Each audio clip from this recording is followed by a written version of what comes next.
kind of like, we know armor. We all know armor, but you may understand it differently from how I understand it. So if there's anybody here that wants to, like, based on your own understanding, give us like the definition of what you think an armor is. Anyone?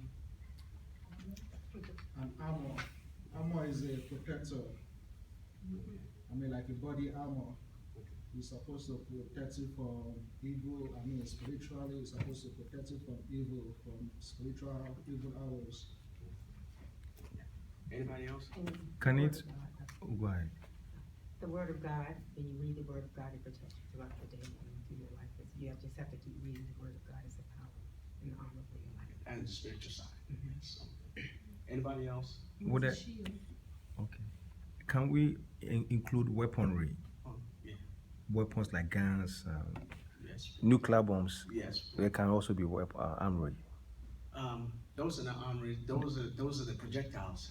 Okay. Anything shoved towards you is a projectile, and the armor is what protects. So the from- armory are protective Those from are the protective weapons. Okay. Yes, and then basically, this is a big definition of what an armor is. Okay. An armor is any metal covering formerly worn by soldiers or warriors to protect the body against battle.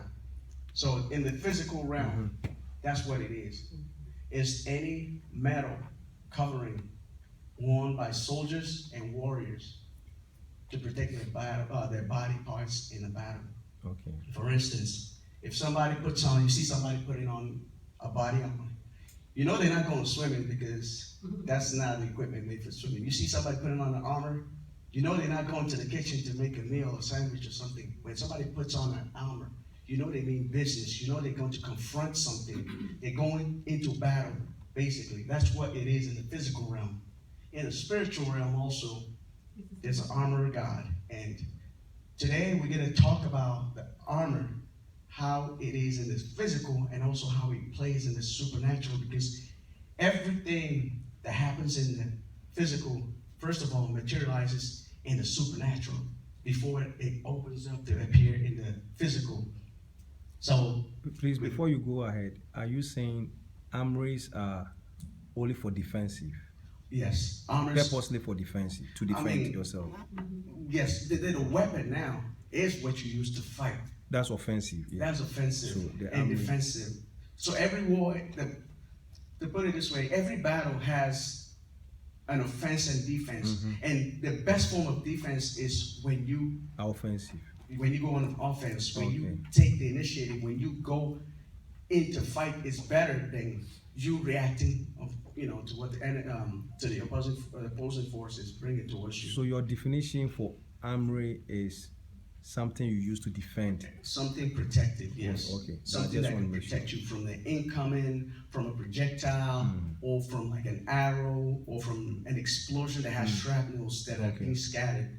So basically, something to keep, because the body is made of bones, flesh, tissues, and stuff like that. So the armor is something that can take the blow that is being, the blow that is being impacted upon, impacted on you. So basically, that's what the armor is. The armor is more like a covering. And now the Okay. weapon system that you use now is what you're going to use to fight. Okay. Because so you have a shield in one hand and you have a sword in one hand. The shield is basically your armor, your protection, and then your weapon in your hand, the sword in your hand, that's going to be your weapon Okay. that you're using to inflict injuries or to incapacitate, whoever you're fighting, on the offense. So, well, now the reason why the Bible talks about the armor of God is back in the biblical days, in which even till today, the people around then, they were very used to the Roman soldiers. So they saw Roman soldiers every day. When you envision a Roman soldier, you envision a man, short hair, has all his equipment, sandals, sword in one hand, a helmet. So people of, back in the days, and even today, when they talk about armor or a Roman soldier, they kind of like have an envision. They have like let's say like an image in their mind of what they think a soldier is. And with that being said, you see them with a whole lot of equipment, and these equipments are not just like to make them look superhuman, but they're there for a reason. Every part of those armor has its function, and that's why for the second point we're going to talk about the types of armor and what their functions are. And then in the spiritual, in the armor of God, it talks about the first one. It talks about the belt of truth. The belt of truth. So now, what is a belt?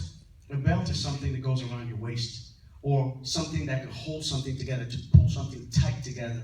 So when you see a soldier putting on a belt, that belt holds something around his waist.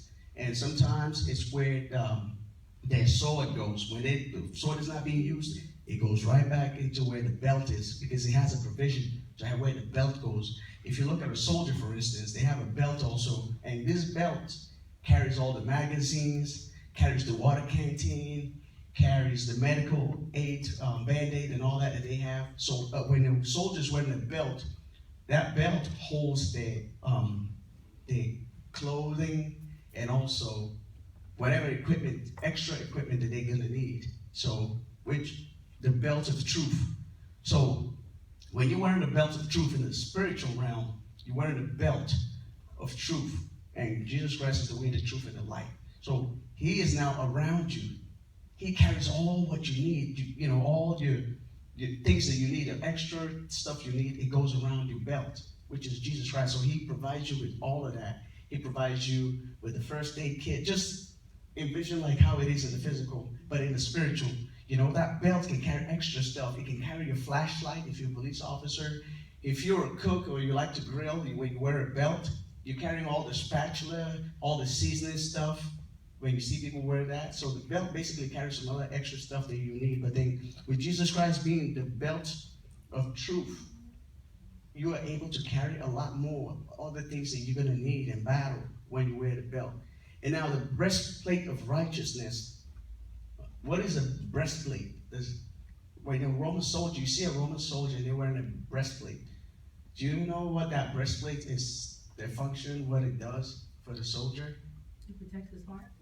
Protect his heart and all the vital organs in the body, like the intestine, the ribs, the rib cage, the lungs, So the breastplate of righteousness. In the spiritual realm, when you're wearing the breastplate of righteousness, the devil cannot pierce into you, come into you, and pollute you from the inside, because that breastplate of righteousness stops everything that's coming into you, that's coming to cause infection and stuff.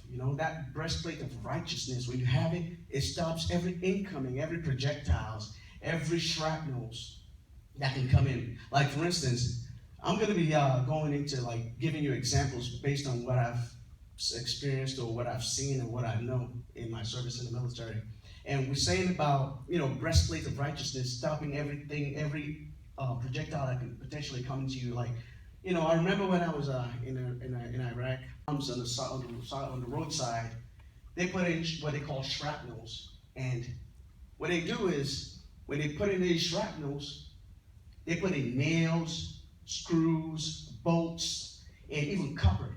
And the reason why they put copper is when it explodes, when the bomb goes off, it spreads all the shrapnels.